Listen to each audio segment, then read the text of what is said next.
사랑하는 성도 여러분, 디모데후서 3장 16절부터 17절에는 모든 성경은 하나님의 감동으로 된 것으로 교훈과 책망과 바르게 함과 의로 교육하기에 유익하니 이는 하나님의 사람으로 온전케 하며 모든 선한 일을 행하기에 온전케 하려 함이니라 했습니다. 하나님의 뜻을 기록한 성경은 우리에게 교훈과 의로 교육하며 죄악에 대하여는 단호하게 책망하여 우리를 하나님의 사람으로 온전하게 만들어줍니다. 오늘 본문 요한일서 5장 16절은 우리에게 사망에 이르는 죄에 대한 매우 엄중한 말씀을 하고 있습니다. 사도 요한이 사망에 이르는 죄를 성경에 기록한 것은 자녀들이 사망에 이르는 죄를 결코 짓지 않기를 바라시는 아버지 하나님의 사랑과 주님의 사랑의 마음입니다. 사랑하는 성도님들은 말씀을 통해 사망에 이르는 죄에 대해 밝히 깨닫고 어떤 상황에서도 사망에 이르는 죄를 지어서는 안 됩니다. 더 나아가 사망에 이르는 죄를 짓는 형제를 보면 그들을 깨우쳐 회개케 할 수 있는 영적 장수들이 되시길 부탁드립니다. 본문 말씀은 사망에 이르지 않는 죄와 사망에 이르는 죄에 대하여 언급하고 있습니다. 죄의 삭은 사망이지만 예수 그리스도께서 죄사함의 피를 흘리시고 십자가에서 죽으심으로 죄값을 대신 치러 주셨기에 사망에 이르지 않는 죄는 회개하면 용서받아 구원에 이를 수 있습니다. 이에 대해 요한일서 2장 1절부터 2절에 말씀합니다. 나의 자녀들아, 내가 이것을 너희에게 쓰면 너희로 죄를 범치 않게 하려 함이라.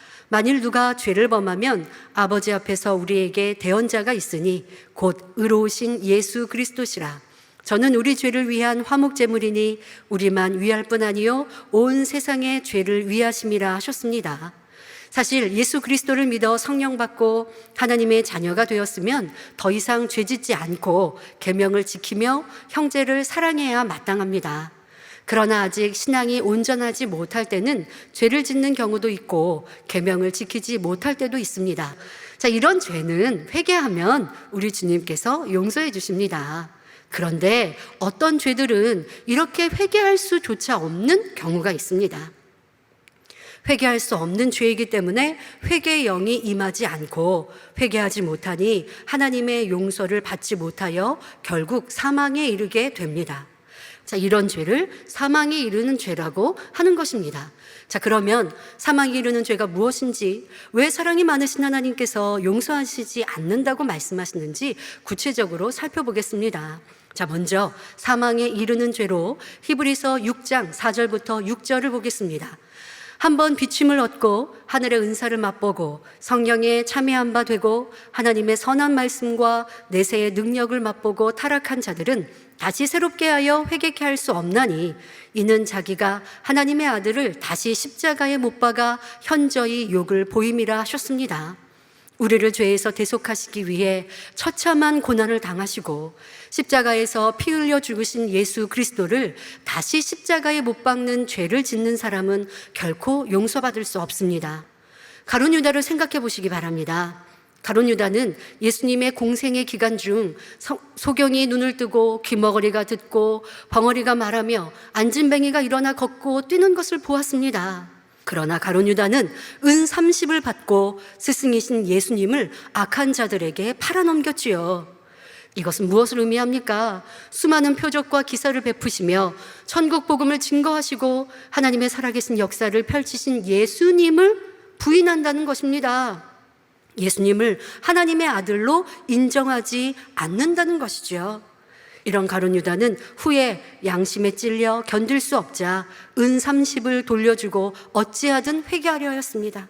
그런데도 하나님이 용서하지 않으시니 회개의 영이 주어지지 않았고 회개할 수 없었던 것입니다. 자, 이는 지금 가룟 유다와 같은 이러한 상황은 히브리서 6장 4절부터 6절에 해당하는 사망에 이르는 죄라는 것입니다. 가룟 유다는 너무 괴로워 결국 목을 메어 자살하고 말았지요. 그런데 베드로는 예수님을 부인하였어요. 그런데 가룟 유다와는 달리 용서받고 권능의 사도로 귀히 쓰임받은 것을 볼 수 있습니다. 자, 왜 그럴까요? 베드로도 죽음의 위협 앞에서 예수님을 부인하였지만 이내 깨닫고 땅에 이마를 찌으며 눈물로 통곡하며 회개하였습니다. 베드로가 용서받은 것은 죽음이 두려워 순간 예수님을 모른다고 부인한 것이지 결코 예수님을 하나님의 아들이 아니다라고 부인한 것이 아니기 때문입니다. 오늘날도 마찬가지입니다. 가룟 유다와 같이 주를 믿어 성령을 받고 은사를 체험했던 사람이 주를 떠나고 주를 부인하며 세상으로 돌아가 악한 길을 간다면 결코 용서받지 못합니다. 나중에 다시 교회에 나와서 회개하려 해도 회개의 영이 쉽게 오지 않습니다. 그러니 회개할 수 없고 회개하지 못하니 변화되지 못하고 결국 구원에 이르지 못하는 경우가 대부분입니다. 그러니 주님을 믿고 은혜의 체험을 했으면서 다시 하나님을 부인하는 것은 결코 용서받지 못한다는 것을 명심하시기 바랍니다. 자, 또 주를 믿었음에도 교회와 주의 종을 저주하고 욕하는 경우도 용서받기 어렵습니다. 주를 믿지 않는 세상 사람도 선한 사람들은 조물주가 있다고 생각하기 때문에 함부로 하나님을 부인하고 저주하지 않는 것을 봅니다. 그러니 비가 와도 비가 오신다 또는 비님이 오신다라고 존중하여 표현하지요. 자, 하물며 교회 다니며 주를 믿는다는 사람이 어떤 상황과 이유에서건 하나님을 저주하고 교회나 하나님의 종을 저주한다면 어떻게 용서받을 수 있겠습니까? 신앙생활하다가 죄와의 싸움에 지쳐버린 상태에서 자기 악으로 인하여 주를 부인하고 전도한 사람을 원망하고 교회를 저주하며 떠나는 이들이 있습니다. 처음에 주님을 믿고 성령 충만하여 열심히 기도하고 금식도 하며 충성하다가 시험환란을 만나 이기지 못하니 악을 바라고 하나님이 어디 있느냐 하면서 하나님을 부인하고 떠나는 경우도 있지요. 하나님을 저주하고 교회를 저주하고 심지어 욕을 하는 자의 마음이라면 양심에 화인 맞은 것입니다. 이와 같이 자기 악으로 인하여 주를 부인하고 교회를 비방하며 진리를 부인하는 자는 주님을 다시 십자가에 못 박는 것과 마찬가지입니다. 주님을 다시 십자가에 못 박는 죄를 지었다면 어떻게 용서받을 수 있겠습니까? 자, 그런데요, 여러분들 주의하실 게 있습니다. 자, 교회를 떠났다고 모두가 사망에 이르는 죄라는 것은 아닙니다. 혹 주를 떠나고 교회를 떠나는 성도들 중에 주를 부인하지 않고 교회를 욕하지 않고 단지 자기가 변화되지 못하는 악으로 인해 스스로 실족하는 경우도 있습니다. 이 재단에서 치료도 받고 응답도 받았으나 핍박에 못 이겨 교회를 떠나는 경우도 보았지요. 이렇게 믿음이 연약하여 진리에 순종하지 못하고 떠난 영혼이라면 사망에 이르는 죄를 지은 것은 아닙니다. 회개하여 돌이키면 용서받아 구원받을 수 있기 때문입니다. 그래서 본문에 누구든지 형제가 사망에 이르지 아니한 죄 범하는 것을 보거든 구하라. 그러면 사망에 이르지 아니하는 범죄자들을 위하여 저에게 생명을 주시리라 말씀하신 것입니다. 다음으로 사망에 이르는 죄에 대해 히브리서 10장 26절부터 29절에 말씀하십니다. 우리가 진리를 아는 지식을 받은 후 짐짓 죄를 범한 즉 다시 속죄하는 제사가 없고 오직 무서운 마음으로 심판을 기다리는 것과 대적하는 자를 소멸할 맹렬한 불만 있으리라. 모세의 법을 폐한 자도 두세 증인을 인하여 불쌍히 여김을 받지 못하고 죽었거든 하물며 하나님 아들을 밟고 자기를 거룩하게 한 언약의 피를 부정한 것으로 여기고 은혜의 성령을 욕되게 하는 자의 당연히 받을 형벌이 얼마나 더 중하겠느냐 너희는 생각하라 말씀하셨습니다. 자, 진리를 아는 지식, 곧 하나님의 말씀을 배워서 잘 알고 그만큼 체험과 은혜도 받았으면서도 말씀을 위배하고 짐짓, 고의적으로 죄를 짓는 이들이 있습니다. 진리를 알면서도 짐짓 죄를 지어 원수마귀에게 속하였으니 이는 하나님과 반대편이요 하나님을 대적하는 것이지요. 그렇기 때문에 진리를 알면서도 짐짓 고의적으로 죄를 지어가는 자는 다시 용서받지 못하는 것입니다. 여기서 말하는 죄는 현저한 육체의 일을 말합니다. 자, 그런데 이러한 육체의 일에 대하여 여러분들이 육체의 일이나 불의한 일을 한 번 행했다고 해서 사망에 이르는 죄가 되고 회개의 영이 오지 않고 용서받지 못하여 하나님의 나라를 유업으로 받지 못한다는 말씀은 아닙니다.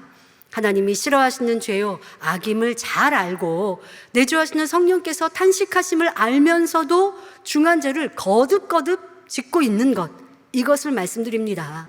이는 주님을 다시 십자가에 못 박는 것이니 회개할 수 없고 하나님의 나라를 유업으로 받지 못합니다. 회개의 영이 오지 않기 때문에 회개가 되지 않고, 그러니 계속 죄악 가운데 붙들려 살아가게 됩니다. 자, 이렇게 육체 가운데 살다가 결국 명망의 길로 갈 수밖에 없습니다. 이는 예수의 피를 업신여긴 자니 다시 속죄의 제사가 있을 수 없고 용서가 되지 않는 것입니다. 자, 마지막으로 이 세상에도, 오는 세상에도 사하심을 얻지 못하는 죄가 있습니다. 바로 성령, 회방, 거역, 모독의 죄는 영원히 사함받지 못하는 사망에 이르는 죄입니다. 성령 회방은 성령의 역사를 비방하고 방해하는 것을 말합니다. 사전에서 회방이라는 뜻을 보면 남을 헐뜯어 비방함, 남의 일을 방해함이라 설명합니다. 이처럼 성령의 역사가 나타나는 교회를 말로 이단이라 판단 정죄하며 하나님의 나라를 이루지 못하게 방해하는 일들이 성령 회방의 죄에 해당합니다. 다음으로 성령 거역이란 하나님께서 주신 성령의 음성을 거스리는 말이나 행동을 하는 것입니다. 분명한 성령의 역사를 보면서도 성령의 역사로 믿지 않고 성령의 음성을 거역하여 성령의 역사를 나타내는 주의 종이나 교회를 궁지로 몰아넣는 일 등을 하는 경우입니다.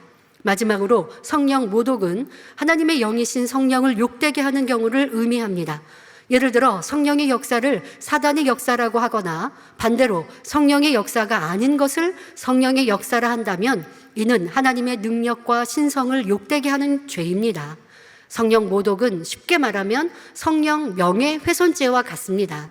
오늘날도 하나님 나라에서 직분을 받고 사명을 감당하더라도 성령을 회방, 거역, 모독하는 사람은 결코 구원받을 수 없습니다. 그럼 가르치는 자이고 진리를 잘 안다 하는데 왜 이런 일들이 생길까요? 이는 주의 일을 한다고 하지만 그 마음을 할례하지 않고 여전히 악을 품고 불법을 행하기 때문입니다. 오직 하나님의 뜻을 행하는 자가 천국에 들어가는 것이며 하나님의 뜻을 위배하여 성령을 회방하는 사람은 주의 이름으로 구원받을 수 없으며 사망에 이릅니다. 결론을 말씀드립니다. 이 시간은 사망에 이르는 죄에 대해 살펴보았습니다. 하지만 이런 죄가 주님을 믿지 않은 사람이나 믿음이 적은 초신자에게 해당하는 것은 아닙니다. 그만큼 진리를 알고 하나님의 살아계심을 체험한 신앙인들에게 해당하는 말씀이지요. 예를 들어 진리도 잘 알지 못하고 성령의 역사와 기사와 표적도 잘 모르는 성도가 소문만 듣고 성령의 역사를 판단하였다고 구원받지 못한다는 말씀이 아닙니다. 자, 이후에 그들도 이후에 믿음을 가지고 진리를 깨우친 후 회개하면 깨끗이 사함받지요. 그러나 하나님의 말씀도 알고 성령의 역사를 아는 주의 종이나 장로요, 사명자요, 직분자로서 성령을 회방하는 말을 하거나 성령의 역사를 거역하는 일을 하고 나아가 마귀의 역사를 한다면 이 세상과 오는 세상에 결코 용서받지 못하는 것입니다.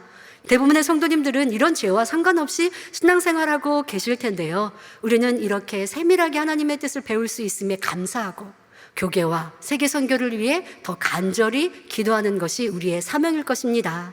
이 복음과 권능의 사역으로 하나님의 나라가 활발히 이루어지기를 기도하며 있는 곳곳에서 열심히 충성하는 복된 성도님들이 되시기를 주님의 이름으로 축원합니다.